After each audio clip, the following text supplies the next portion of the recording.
Hey guys, John V here from Phone Arena. You're watching our in-depth video review of the Samsung Galaxy Tab 2 10.1, the successor to the Galaxy Tab 10.1 from last year. It's priced $50 less at $450 for the 16GB base version.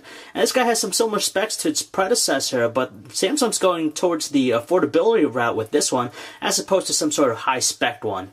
So as we know by now, Samsung doesn't like to be upstaged by the competition. They made it known last year when they redesigned the Galaxy Tab 10.1 to be thinner than the iPad 2. But this time around, they're not as concerned as being the thinnest device out there in the market. It's a little bit thicker than its predecessor. It's 9.7 millimeters thick. It's still considered to be relatively streamlined by today's standards. Overall, though, the design of the Galaxy Tab 2 10.1 is pretty conventional. Nothing really stellar about it. Typical Samsung-made device, all plastic construction with this great plastic. Pretty sturdy with its overall build quality, so we're pretty happy with that. But aside from that, it's pretty much a typical looking tablet. So there's no change in size with its display. It's still 10.1 inches WXGA, so that's 1280 by 800 pixels, which is actually the norm by now with most 10.1 inch tablets. And of course, it makes for some decent details. Every now and then you might see some pixelation, but when you're looking from far away, you hardly notice it. It's a PLS LCD panel, so you get some really natural looking colors, a good contrast ratio, also some acceptable viewing angles, so it's more than sufficient for this use.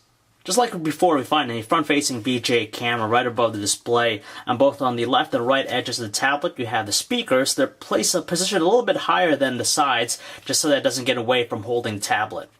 On the top edge, we find most of the ports. You have dedicated power button, the volume control key here, the raised, good tactile feel, micro SD card slot hidden behind the plastic flap. You have a 3.5mm headset jack, and much like other Samsung tablets we've been seeing recently, it also comes with an IR blaster, which turns into a universal remote. And along the bottom edge, the only thing we find here is just the dock connection port, the proprietary one for charging data connectivity, and you also have a microphone too. And finally in the rear, there's a 3.2 megapixel fixed focus camera, no autofocus, and there's no flash as well. The interface on the Samsung Galaxy Tab 2 10.1 should be very familiar. It doesn't really deviate that much from its predecessor, the latest version of TouchWiz running on top of Android 4.0 Ice Cream Sandwich. And you can tell that just because the apps and widgets are broken down to two separate areas here. Of course, it has a lot of personalization with the live panel, so you got things like the weather, all the various hubs, media, music, game hubs, and some additional ones. And of course, just like any Android device, a lot of personalization. Being a TouchWiz device, you have the quick trace applications down here, so you could layer whatever you want on top of whatever you're doing. So for example, let's say you're running the web browser and you want to gain access to your email right away, you have the ability to do that. Now some are more practical than others, but for the most part we find barely using them that often. There are just some things that are a little bit better than others. Rather than finding it using the same NVIDIA dual-core Tegra 2 processor found with its predecessor, the Samsung Galaxy Tab 2 10.1 relies on a 1GHz dual-core TI OMAP 4430 processor with only 1GB of RAM, and to tell you the truth, it is extremely sluggish and slow with its performance. You can tell here with the live wallpaper, it exhibits a lot of choppiness with what we're doing here, and overall, it's not the fastest thing out there on the market, and the benchmark results clearly show that too. When it comes to typing out messages on the Samsung Galaxy Tab 2 10.1, you gotta be a little bit more cautious just because the layout of the keyboard itself is a little bit cramped compared to some other tablets out there. Nevertheless, you get a good amount of responsiveness, and we actually find using the portrait style keyboard to be a little bit better on the fingers, just because we're able to encompass the entire layout with our thumbs, and it's nice having the row of numbers right up top. Alternatively, there's also another way to inputting text. You could use the handwriting recognition application here, which does well too if you want to use the type of input. Luckily, if you're big into web browsing, you'll find the experience on the Samsung Galaxy Tab 2 more than adequate, just because it's able to handle most complex websites with relative ease. It maintains a good amount of responsiveness even with Flash content, and overall, it's just a pleasure to use.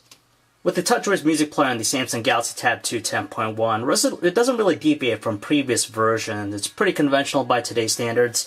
You can break it down to albums, artists, songs, all that fun stuff. You have some controls on the right-hand side. If you click on the album here, it gives you this 3D carousel-like mode where you can easily switch between songs right away.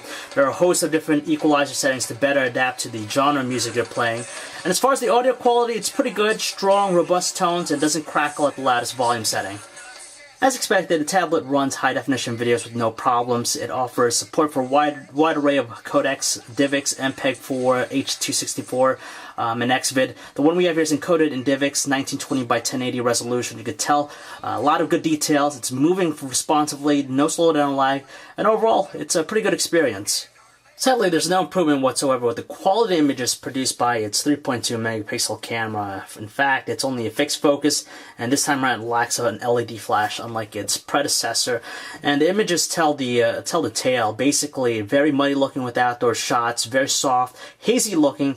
Indoors under low lighting, you could pretty much forget about it just because its quality is diminished tremendously by a lot of noise and also graininess. At the same time, we're not thrilled by the tablet's 720p video recording quality. The only good thing is just the audio recording. It's clear, noise-free, but everything else is pretty much forgettable. You have some soft-looking details, a lot of artifacting when you're panning very quickly, and tends to look rather overexposed, so the quality is not the best. The model we're testing out here is Wi-Fi only, and as far as connectivity to a hotspot, it's average, not the strongest out there. We do notice a little bit of fluctuation every now and then, but we didn't have any drop connections within a fair amount of distance. Overseas, though, expected to have built-in wireless connectivity, so you have connection to cellular networks.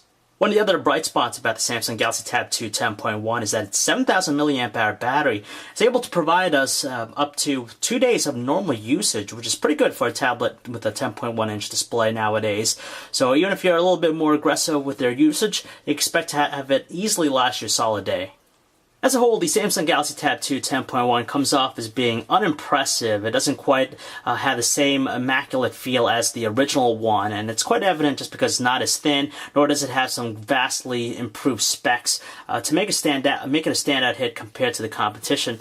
And honestly, if you're looking for something that's a lot more budget friendly, you might want to look at the Samsung Galaxy Tab 2 7.0. Now that guy is only $250, and you get basically the same features as this guy here. Of course, you get the smaller display, but besides that, all the same functionality, and you're paying $200 less than this guy. So if you'd like to learn more about the Samsung Galaxy Tab 2 10.1, you can check out our website, guys, phonearena.com. This is John V. Thanks for watching.